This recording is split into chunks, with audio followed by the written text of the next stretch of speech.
Movie की शुरुआत होती है और हम सोल्जर्स के ग्रुप को देखते हैं जो इस घने जंगल में किसी काम के लिए जा रहे थे। अब इनमें से ये एक ऐसा सोल्जर होता है जो पहरा होता है और उसे कुछ भी सुनाई नहीं देता है। तभी उसके पास पीछे से एक सोल्जर आता है और उसे पीछे चलने को बोलता है। अब ये उसके साथ पीछे चल देता है और सभी एक जगह आकर रुक जाते हैं। ये लोग यहाँ पे रेस्ट करने के लिए रुके थे क्योंकि यहाँ पे एक बड़ा सा तालाब था। अब ये बहरा सोल्जर जिसका नाम जिबारो होता है वो पेड़ से घोड़े को बांध रहा होता है। तभी उसे इस तालाब में कोई चमकती हुई चीज दिखाई देती है। जब वो उसके पास जाता है तो वो देखता है कि ये तो एक सोने का टुकड़ा है। वो उसे उठाकर अपने हाथों में लेता है और फिर रख लेता है क्योंकि इन सैनिकों का काम ही यही था, राज्यों के खजाने को लूटना, और आगे भी ये यही काम के लिए जा रहे थे। अब ये सब करते हुए उसे अंदाजा नहीं था कि पानी के अंदर से कोई भयानक चीज उसे देख रही है। अब जिबारो सोना लेकर वहाँ से जाने लगता है। तभी उसे पीछे से कुछ हलचल महसूस होती है। जब वो पीछे मुड़कर देखता है तो वहाँ पे कोई भी नहीं होता। अब आगे हम देखते हैं कि इन सोल्जर्स से मिलने के लिए कुछ अजीब से लोग आए हुए हैं। शायद ये लोग ब्लैक मैजिक करने वाले थे।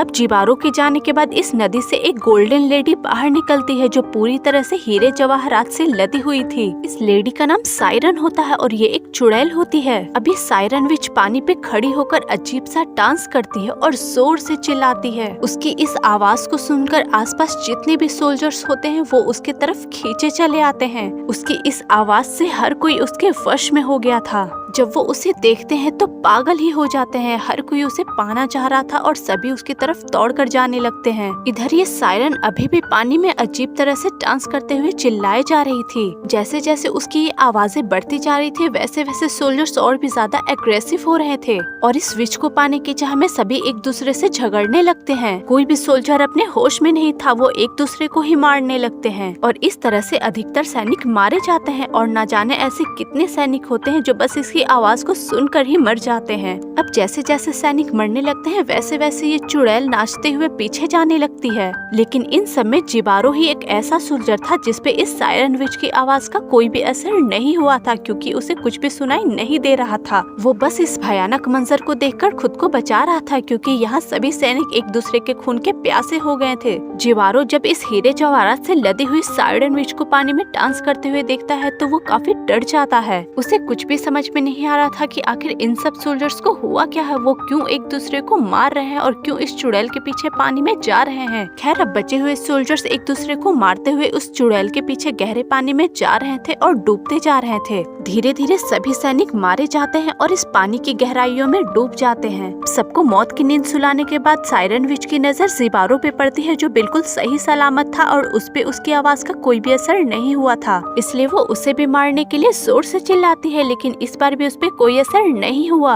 ये देख वो दोबारा फिर से चिल्लाती है लेकिन वो अभी भी जस का तस था।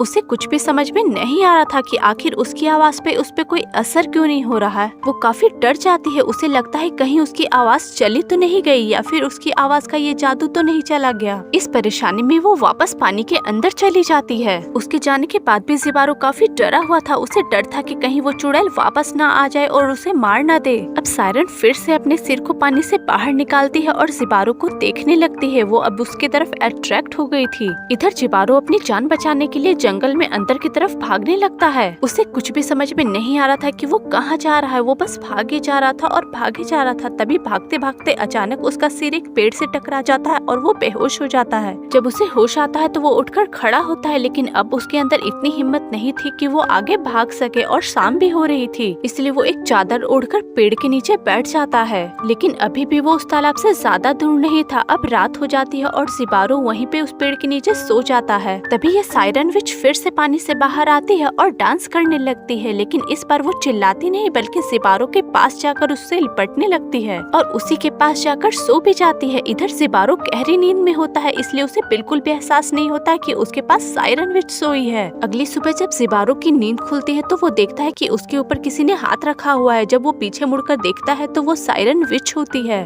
वो उसे देखकर मंत्रमुग्ध हो जाता है क्योंकि वो बहुत सुंदर होती है और उसकी पूरी बॉडी ही सोने की होती है। उसकी पूरी बॉडी पे हीरे जवाहरात जड़े होते हैं। तभी सायरन भी जाग जाती है और वो उसे देखकर वहाँ से भागने लगती है। ज़िबारो जब उसे रोकने लगता है तो उसका हाथ कट जाता है क्योंकि उसकी हथेली में सायरन के बेशकीमती हीरे जवाहरात फंस गए थे। जब वो उसे बाहर निकालता है तो चौंक जाता है क्योंकि इतने बेशकीमती रत्न उसने जिंदगी में कभी नहीं देखा था। अब ज़िबारो के अंदर लालच आ जाता है और वो इन जवाहरात को सायरन से पाने की कोशिश में लग जाता है। इसलिए वो सायरन विच का पीछा करने लगता है जो नदी से होते हुए एक झरने के पास आ जाती है। ज़िबारो नदी की तेज धारा की परवाह भी नहीं करता और पेड़ की टूटी डाली पे चढ़ते हुए वो नदी किनारे आ जाता है और वहीं पे सायरन विच का इंतजार करने लगता है। सायरन भी पानी में डांस करते हुए उसे अपनी तरफ मदहोश कर रही थी। सायरन को लगता है कि वो भी उसे चाहने लगा है जैसे वो उसे चाह रही है, इसीलिए वो उसे पाने के लिए आया है। लेकिन ज़िबारो तो यहाँ पे सिर्फ उसके हीरे जवाहरात के लिए आया था। तभी सायरन उसके पास आ जाती है और वो उसे लिपटते हुए उसके साथ डांस करने लगती है। वो उसके साथ इंटीमेट होना चाहती थी। इधर ज़िबारो भी नाटक करता है और उसका साथ देने लगता है। उसने सोच लिया था कि इन जवाहरात को पाने के लिए उसे जो भी करना पड़े वो करेगा।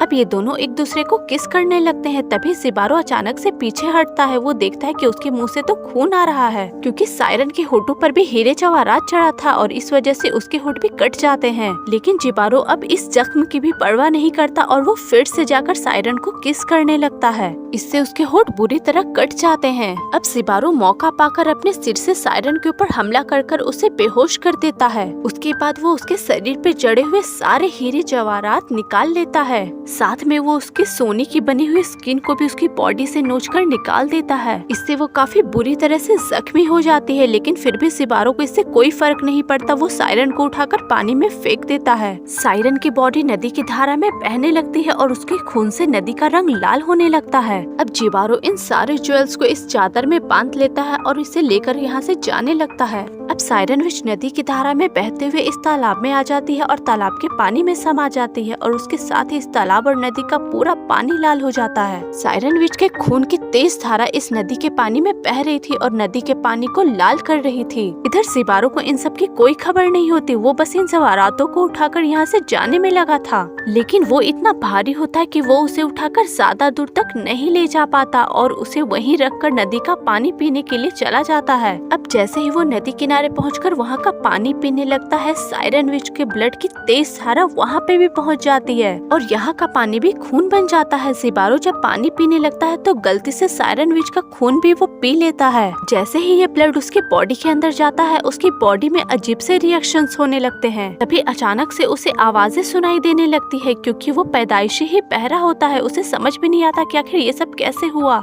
ये सब सायरन विच के ब्लड की वजह से हुआ था। अब इतनी सारी आवाजें उसके कानों में आ रही थी कि वो पागलों की तरह बिहेव करने लगता है क्योंकि आज से पहले उसने कभी भी आवाज को नहीं सुना था। खैर धीरे धीरे अब वो शांत हो जाता है और यहाँ से जाने लगता है। तभी सायरन विच फिर से पानी से बाहर आती है, लेकिन इस बार वो पहले की तरह नहीं थी। उसकी बॉडी से सारे हीरे जवाहरात निकाल लिए गए थे, यहाँ तक कि उसके सोने की स्किन भी निकाल ली गई थी। वो समझ जाती है कि ये सब उसके साथ उसी सोल्जर ने किया है क्योंकि वो उसके साथ उसके जवाहरात की वजह से ही था। खुद को इस हालत में देखकर वो काफी दुखी होती है और गुस्से से पागल हो जाती है। जब वो पीछे मुड़कर देखती है तो ज़िबारो वहीं पे खड़ा होता है, लेकिन अब वो उसे जिंदा नहीं छोड़ने वाली थी। वो पहले की तरह ही चीखना चालू कर देती है और इस बार ज़िबारो को उसकी आवाज सुनाई दे देती है क्योंकि अब वो बहरा नहीं रहा था और उसके सुनने की शक्ति वापस आ गई थी। उसकी आवाज को सुनकर ज़िबारो भी उन्हीं सोल्जर्स की तरह पागल हो गया था। वो भी हिप्नोटाइज हो गया था। वो उसकी आवाज को सुनकर मंत्रमुग्ध हो गया था। उसकी तरफ वो खींचा चला जा रहा था। इस तरह से करते हुए वो धीरे धीरे पानी की गहराइयों में आ जाता है और अपने लालच की वजह से डूबकर मारा जाता है। उसके मरने के बाद भी सायरन विच काफी दुखी थी क्योंकि उसने भी अपना सब कुछ खो दिया था। अब ज़िबारो भी पानी की गहराइयों में डूबते हुए उसी जगह पे आ जाता है जहाँ पे बाकी सोल्जर्स डूबकर मरे थे।